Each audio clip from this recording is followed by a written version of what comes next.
بسم اللہ الرحمن الرحیم۔ السلام علیکم، آپ دیکھ رہے ہیں الف نیوز اور میں ہوں آپ کے ساتھ ماجد علی۔ شامل کرتے ہیں پاکستان اور دنیا بھر سے breaking news head lines.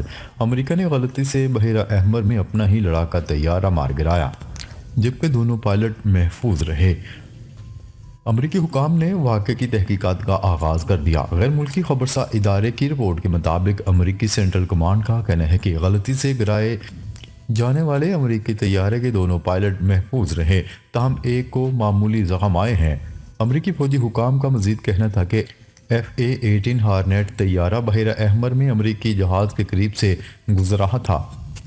Missile cruise Gates برگ نے غلطی سے میزائل مار کر طیارے کو نشانہ بنایا۔ خیال ہے کہ بحیرہ احمر میں گزشتہ ایک برس سے ملٹری ہب بنا ہوا ہے اور امریکی فورسز یمن کے حوثی باغیوں کی جانب سے بحری جہازوں پر حملوں کو روکنے کے لیے حوثیوں کے ٹھکانوں کو یہاں سے نشانہ بنا رہے ہیں۔ خبر کے اگلے حصے میں بات کرتے ہیں تل ابیب میں حوثیوں کے میزائل حملے میں 30 سے زائد اسرائیلی زخمی۔ اسرائیل کے شہر تل ابیب میں حوثیوں کے گزشتہ میزائل حملے میں 30 سے زائد اسرائیلی زخمی ہو چکے ہیں۔ اسرائیلی فوج کا کہنا ہے کہ ہفتہ کو یمن سے داغے جانے والے ایک میزائل کو مار گرانے کی کوشش ناکام ہو گئی تھی اور یہ ایک عوامی پارک میں جا گرا۔ اسرائیلی خبرساں ادارے کی رپورٹ کے مطابق 16 افراد قریبی عمارتوں کی ٹوٹی ہوئی کھڑکیوں کے شیشے لگنے سے معمولی زخمی ہوئے، جبکہ محفوظ علاقے میں جاتے ہوئے مزید 14 افراد کو معمولی چوٹیں آئیں۔ یاد رہے کہ گزشتہ دنوں اسرائیل نے یمنی دارالحکومت سینا میں بندرگاہوں اور توانائی کی تنصیبات پر کئی حملے کیے تھے۔ اسرائیلی حملوں میں سلف کی بندرگاہ اور راس عیسیٰ کے آئل ٹرمینل میں 9 افراد جام حق ہو گئے تھے۔ اسرائیلی فوج کا کہنا ہے کہ 7 اکتوبر 2023 کے بعد سے اب تک یمن سے ملک پر 400 کے قریب میزائل اور ڈرون داغے جا چکے ہیں، جن میں سے بیشتر کو مار گرایا گیا۔ حوثی فوجیوں کے ترجمان نے کہا کہ گروپ نے ہائپرسونک بیلسٹک میزائلوں کا استعمال کرتے ہوئے ایک فوجی ہدف کو نشانہ بنایا۔ حوثیوں نے غزہ میں جنگ ختم ہونے تک اپنے حملے جاری رکھنے کا عزم کیا ہے۔ خبر کے اگلے حصے میں بات کرتے ہیں امریکہ کے یمن میں حوثیوں کے ٹھکانوں پر حملے، اینٹی شپ کروز میزائلوں کو بھی مار گرایا۔ امریکہ نے یمن کے دارالحکومت سینا میں حوثیوں کے ٹھکانوں پر حملے کیے، جس میں میزائل اور کمانڈ کنٹرول تنصیبات کو نشانہ بنایا گیا۔ امریکی سینٹرل کمانڈ کے مطابق ہفتے کو یمن کے حوثی باغیوں کے زیر قبضہ دارالحکومت سینا میں حملے کیے گئے، جن میں ایک میزائل سمیت کمانڈ اینڈ کنٹرول سینٹر کو نشانہ بنایا گیا۔ امریکی سینٹرل کمانڈ کے بیان میں کہا گیا ہے کہ آپریشن کے دوران امریکی فورسز نے بحیرہ احمر کے اوپر حوثی باغیوں کے کئی ڈرونز اور اینٹی شپ کروز میزائلوں کو بھی مار گرایا۔ یاد رہے کہ اس سے قبل ہفتے کو یمن سے حوثیوں نے اسرائیلی دارالحکومت تل ابیب پر میزائل حملہ کیا تھا، جس کے نتیجے میں 16 افراد زخمی ہوئے۔ اسرائیلی فوج کے مطابق اسرائیل کا فضائی دفاعی نظام یمن سے داغے جانے والے میزائلوں کو روکنے میں بری طرح ناکام رہا۔ تل ابیب پر میزائل حملوں کے بعد حوثی عہدیداران نے اپنے بیان میں کہا کہ تمام اسرائیلی دفاعی نظاموں کی ناکامی کا مطلب ہے کہ صہیونی دشمن کا قلب اب محفوظ نہیں رہا۔ اربوں ڈالر کی لاگت سے بنائے جانے والے دفاعی نظام کا اب کوئی فائدہ نہیں۔ خبر کے اگلے حصے میں بات کرتے ہیں غزہ میں القسام بریگیڈ کے حملوں میں 5 اسرائیلی فوجی ہلاک۔ غزہ میں فلسطینی مزاحمتی تنظیم حماس کے عسکری ونگ القسام بریگیڈ کے حملوں میں 5 اسرائیلی فوجی مارے گئے۔ القسام بریگیڈ کی جانب سے جاری بیان میں کہا گیا ہے کہ اس کے جنگجوؤں نے جبالیہ کیمپ میں چھپے ہوئے 3 اسرائیلی فوجیوں پر چاقو سے حملہ کیا اور تینوں کو قتل کر کے ان کے ہتھیار بھی چھین لیے۔ القسام بریگیڈ کے مطابق اس کے بعد جنگجوؤں نے ایک گھر پر کارروائی کی جہاں اسرائیلی فوجی موجود تھے، یہاں بھی 2 اسرائیلی فوجی مارے گئے۔ دوسری جانب غزہ میں اسرائیلی حملے جاری ہیں اور 24 گھنٹوں میں 77 سے زائد فلسطینی شہید ہو گئے۔ اقوام متحدہ کے ادارے اونروا کے سربراہ نے سویڈن کی جانب سے ادارے کو امداد بند کر دینے کے فیصلے کو مایوس کن قرار دیا۔ یونیسیف کے مطابق غزہ میں بھوک سے بے حال بچے سرد موسم، بیمار اور ذہنی طور پر صدمے کا شکار ہیں۔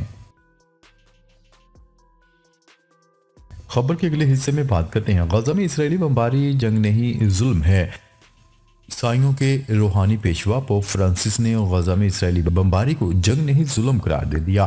غیر ملکی میڈیا کی رپورٹ کے مطابق اسرائیلی بمباری کے نتیجے میں جمعے کو ایک ہی خاندان کے 7 بچوں سمیت 10 افراد شہید ہوئے تھے۔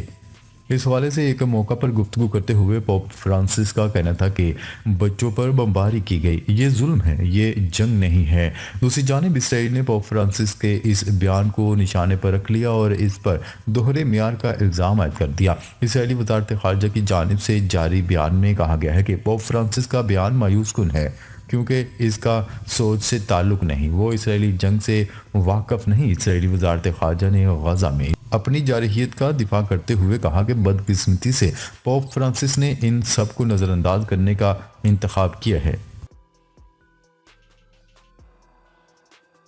خبر کے اگلے حصے میں بات کرتے ہیں غزہ میں اسرائیلی بربریت نہ رکی، صہیونی فورسز کی شیلنگ سے مزید 21 فلسطینی شہید۔ غزہ میں اسرائیلی بربریت کا سلسلہ نہ رک سکا، صہیونی فورسز کی شیلنگ سے گزشتہ 24 گھنٹوں کے دوران مزید 21 فلسطینی شہید ہو گئے۔ میڈیا رپورٹ کے مطابق اسرائیلی فورسز نے کمال عدوان ہسپتال پر شیلنگ جبکہ نصیرات کیمپ پر بھی بمباری کی، جس سے 5 فلسطینی شہید ہوئے۔ شہداء میں 2 بچے بھی شامل ہیں۔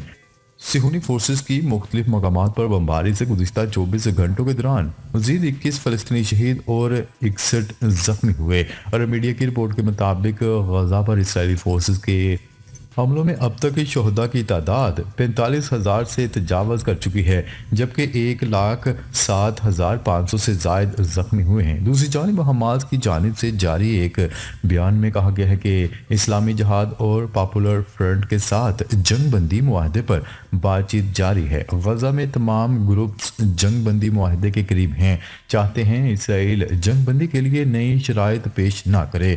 ادھر یونیسیف کے ترجمان نے کہا کہ غزہ کو قبرستان میں تبدیل کر دیا گیا ہے۔ غزہ کے بچے سردی، بیماری اور صدمے کا شکار ہیں۔ 94% خواتین اور بچے غذائی ضروریات سے محروم ہیں۔ خبر کے اگلے حصے میں بات کرتے ہیں شامی حکومت نے کرد جنگجوؤں کا مسئلہ حل نہ کیا، ہم اس سے خود نمٹیں گے، ترکیہ نے خبردار کر دیا۔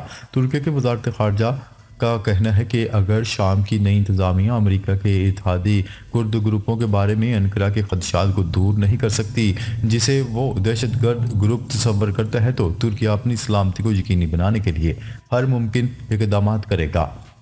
کردش پیپلز پروٹیکشن یونٹ جو سیرین ڈیموکریٹ فورسز SDF کی قیادت کرتا ہے کو امریکہ کی حمایت حاصل ہے، جبکہ ترکیہ کا کہنا ہے کہ کردستان ورکرز پارٹی PKK کے عسکریت پسندوں کی توسیع ہے۔ انقرہ کا کہنا ہے کہ کرد جنگجو ترک ریاست کے خلاف 40 سال سے علم بغاوت بلند کیے ہوئے ہیں۔ کرد عسکریت پسندوں کو انقرہ کے ساتھ واشنگٹن اور یورپی یونین کی طرف سے ایک دہشت گرد تنظیم سمجھا جاتا ہے۔